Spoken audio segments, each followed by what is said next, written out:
So easy an 8-year-old could do it. Ross, come here. Where does this go? Here. Thanks.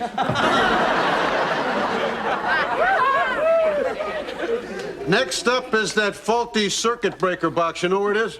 Sure, the box with all the sparks? Right. I want you to take this and poke it around, and don't stand in water. Oh, you're sitting by the door. Want to go poop?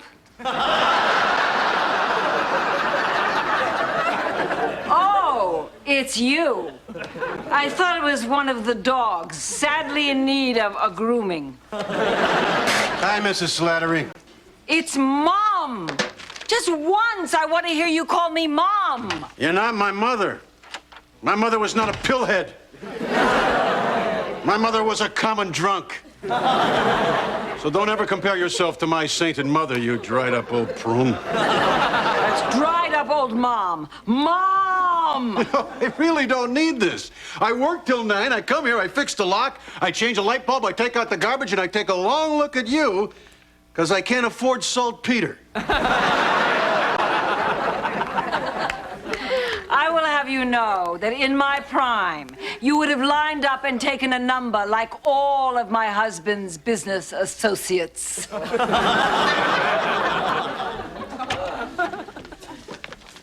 Aren't you done yet? Can't you just follow some simple instructions? No, what am I saying? I slept with you for 16 years and you couldn't even grasp the concept of that's it, don't move. Well, I don't need instructions for this because putting in a lock is something I know how to do. Sure, you can buy the tools for that. You know, we could sexual innuendo around all night, but let's just stick to the lock, shall we? Boy, the lubrication on this baby sure makes this job easy. I still don't understand what was wrong with the old lock. You had the key. I just wish there was a guy I could give the new key to. What's wrong with me? You? There's nothing wrong with you. You're a perfectly ordinary middle-aged woman. I know. And I thought I had the right man tonight. He was tall, smart, rich, fun, and so sensitive. He knew all the words to Wind Beneath My Wing. So you were out with a homo? He was not a homo. You should have seen him. He had tears in his eyes as he sang along. Gay. Not gay. He knew fine wines. Gay. He could recognize the perfume I used. Trey gay. He was not gay, and I can prove it. He dumped me for a slut waitress with big, swollen, balloon-like bazongas poured into a dress so low-cut even my mother wouldn't wear it. You imagine flaunting it like that. Like that's the only way to get a man.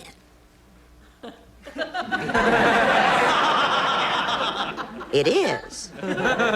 Oh, Jack, buy me some new boobies. I want to be the kind of woman women like me hate. Well, let me get this straight. You want me to pay so some new guy can rest his head on your fluffy new Playboy centerfold breasts while all those years all I had were those National Geographic Super Droopers? Come on, Jack, buy him for me. I'll let you feel him. No. Come on, Jack. It's your fault I need him. All those years of laying on him and playing with him, honk, honk, honk, all night long. What could hold up under that? Oh, please, Jack. I'm an aging, embittered woman with 3 children and used breasts. I want new ones. I'm gonna call and make an appointment with the doctor for tomorrow. Oh, don't make any decisions yet. Just come with me so I'm not alone. Sometimes I'm too timid and shy to get what I really want. Gee, I don't know. You're coming with me and I don't want to hear any more about it. What was that? Oh, that's just Ross. He's learning how to make a circuit. Hey,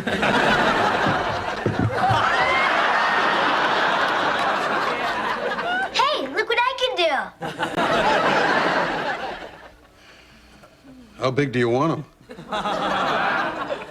Well, I don't want to overdo. I want something that looks natural. on a woman 6'5". Okay, we've got the videotape that my nurse took of you earlier. Let's pop it into the old computer. Now, here's how you look now, and this is how you can look.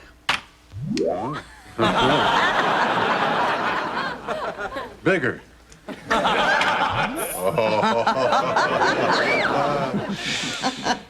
Bigger. Ah, yes. Will I be able to walk with those? You won't have to. Can you make them bounce? Try and stop me. Oh, yes. I want them. I want them. They're yours for $6,000. Pay 'em. All right. Yeah, well, I guess the fun's over because I don't have $6,000.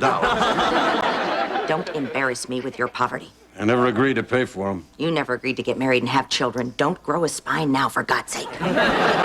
Doctor, make them bounce again. Jenny, guys hate them when they're artificial. They don't even care about big ones. It's what's underneath the bosom that counts. It's the soul. It's the spirit. It's the heart. God, look at them. Indeed, I buzzed Nurse Crenshaw because I thought you might need a closer look at these. Doctor made them. Sure, they look great, but how do they feel? Where are you going? This is for you, babe. I'm going to let you take this tape home because maybe it will help you decide. Oh, gee, I don't know. Maybe they're really not that important. Oh, my God, yum, yum, yum on money. I gotta have them. Your husband seems to be having a problem with the cost. He's not my husband. He's just the best I could do with these. Just save me a pair. I'll get the money. Jack, I'm going home. Can I borrow $100? And the Lord said, let he who has not been with a hooker cast the first stone. Send me money, hallelujah. This is living, huh? God, my life's pathetic. I need someone to talk to. No, I'm not gonna do it. I'm not gonna talk to my son's stuffed bunny. That would be the first sign of insanity. Of course, sitting here talking to myself could be cause for alarm. But at least I'm not answering myself, right? Right.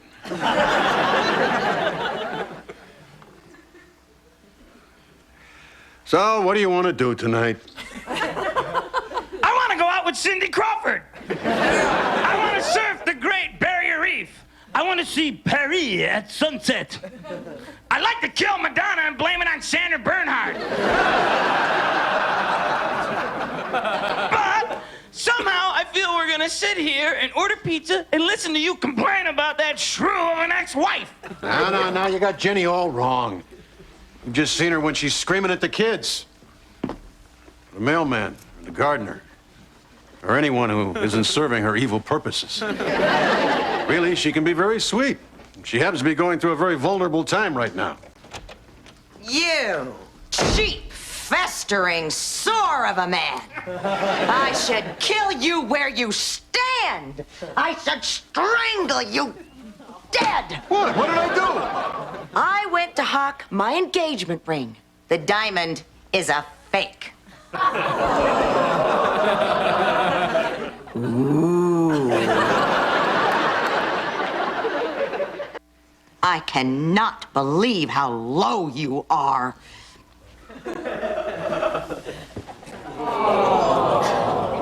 My engagement ring. The symbol of our love is a rotten fake. I think you're glossing over something here. You just tried to hawk the symbol of our love. Our love is over. But at least I thought it would have some resale value. It isn't even a cubic zirconium. It's a zircon. What must the jeweler who sold this to you have thought? And he wasn't really a jeweler. He was more of a zirconier. And again, I think you're glossing over something very important here. This was the best zircon that money could buy. And it was one of the first. This is back when they still called it glass. All right, look, if it makes you feel any better, the ring itself, is actual 14-karat goldette. Well, what can I expect from a man who for 16 years gave me orgasm-ettes? Those screams were real, baby. Screamettes. Listen, I could have bought you a real diamond, but I don't know, it would have been nothing more than a little splinter. Now, how could you have shown that off proudly? Remember the joy you felt when you shoved that ring in your girlfriend's face and dwarfed her pathetic little one? What was her name? The friend with the wart on her nose? Glinda Finucci. Remember you telling me with such joy how your ring was bigger than the wart on Glinda Finucci's nose? I saw her recently. There's a hair growing out of it. But your zircon is still shiny. God, that hair had dandruff and she was still calling it a beauty mark. So, what else did you lie about? Nothing. Nothing. Well, I mean, little stuff. You know, like wanting kids.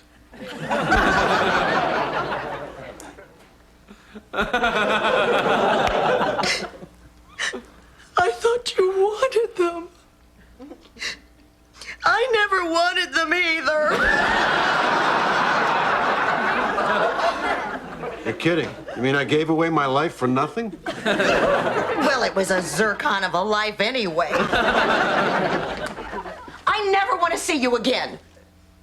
Unless it's for alimony, child support, or fixing things. Yeah? Well, I know this much. Those orgasms were real. Nobody can say, oh, wow, and not mean it.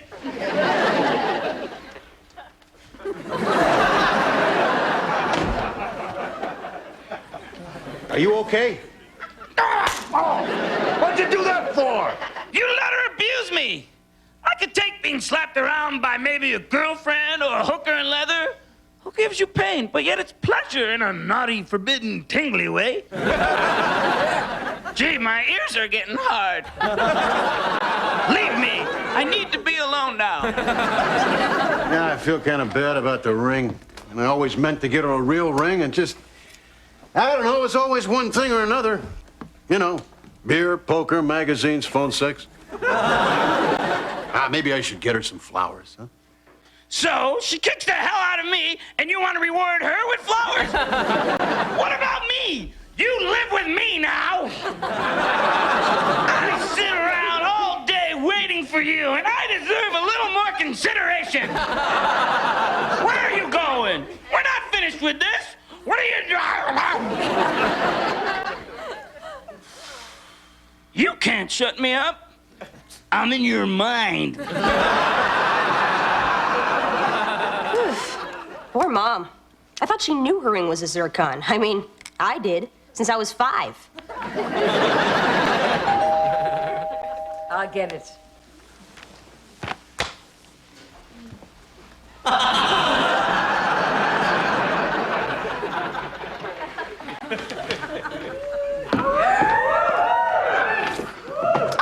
The man who didn't want kids. So your mom told you about that, huh? Did she also tell you that she didn't want him either? She said you'd say that. What else did she say? Oh, not much. But I guess instead of naming me Tiffany, it should have been Zales. Don't take this wrong. I love you and everything, but I would never settle for anyone like you. You know, that'd be a sweet Father's Day card. Daddy, you love me. You wouldn't want me stuck with someone like you. I don't even want a college boy or even a med student. Too chancy. What if you were to kill someone in the operating table? Who's the big loser there? Me? You know, you're gonna make quite the little catch. Yeah, I am, aren't I? By the way, what are you doing here? Came to see you kids. Oh, cool. So, how are you? Fine, and you? Fine. Good. Ryan, your turn.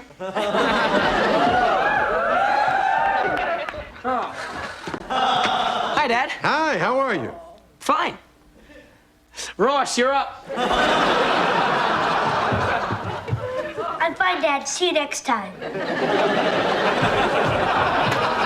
Good boy!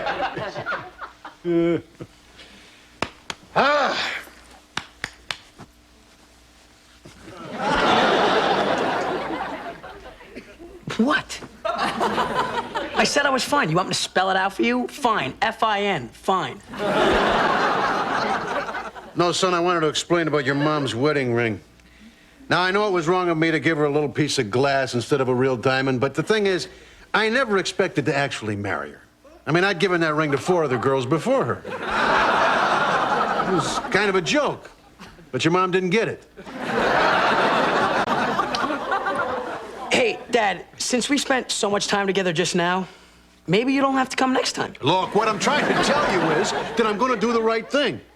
I am going to sell the only thing that I own that is worth anything and buy your mom a real ring. My baseball signed by Babe Ruth. Look at it, son. This ball is worth $6,000. Dad, that ball was supposed to be mine when you die. I'm going to give you something even more important. A lesson. Son, never count on anyone. So now I have nothing to look forward to when you die. Just a buffet. You're divorcing Mom, not me. Why do I have to suffer? Look, if I could do something to hurt your sister or your little brother, I'd do it gladly. I just don't have anything I can take back. Believe me, I've looked. Well,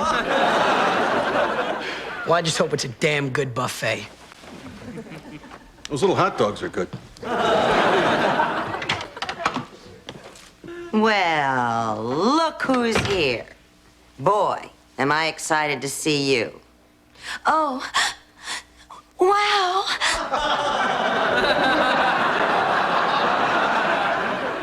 Gee, and that's without even touching you. Look, I have decided to buy you a real diamond ring. Oh, Jack! Oh, you don't want to marry me again, do you? No. Oh, good. Then I can sell it and buy new breasts. What you do with it is your business. But my conscience will be clear because you will have the ring that you always deserved. Oh, well, then buy a big one, because Dr. Booby does not work cheap. Oh, I'm just so happy. I'm going to have knockers so big I'm never going to have to be a good listener again. By the way, where'd you get the money? I'm selling my Babe Ruth baseball, the one you gave me for our first anniversary. Oh, Jack, listen. You can't do that. No. There's no talking me out of it. I've made the decision. No, I mean, you can't do it because it's a worthless forgery. My mother signed it.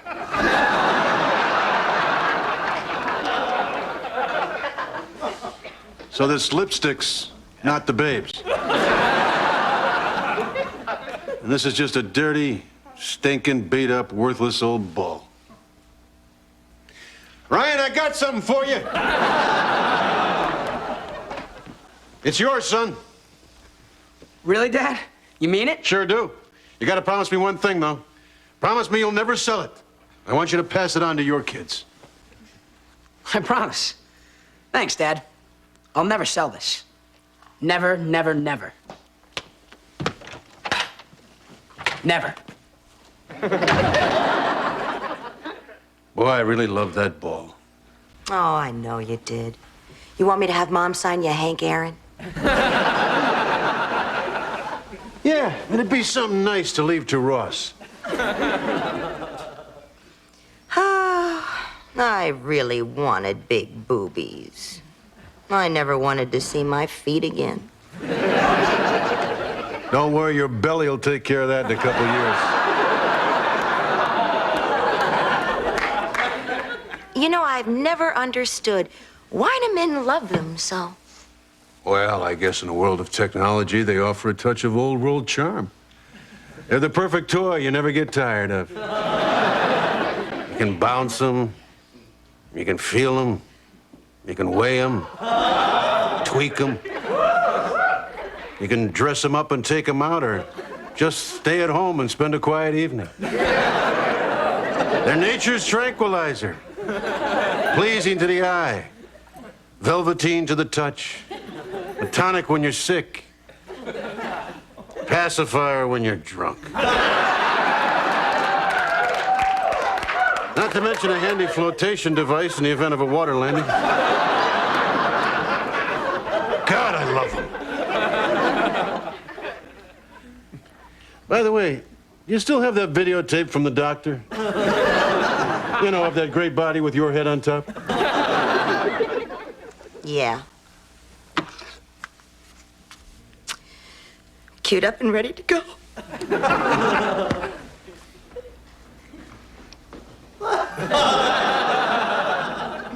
You want to go upstairs?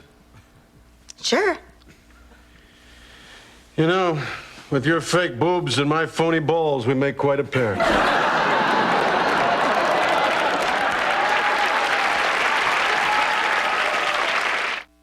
Hi.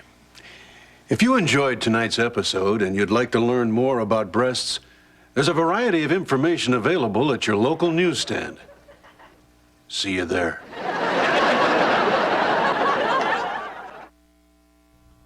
Dear sirs, your cast is great, but the writing stinks.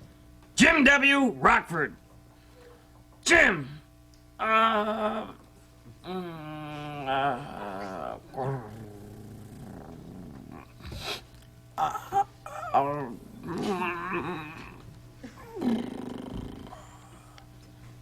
Hey guys, throw me a bone, will you?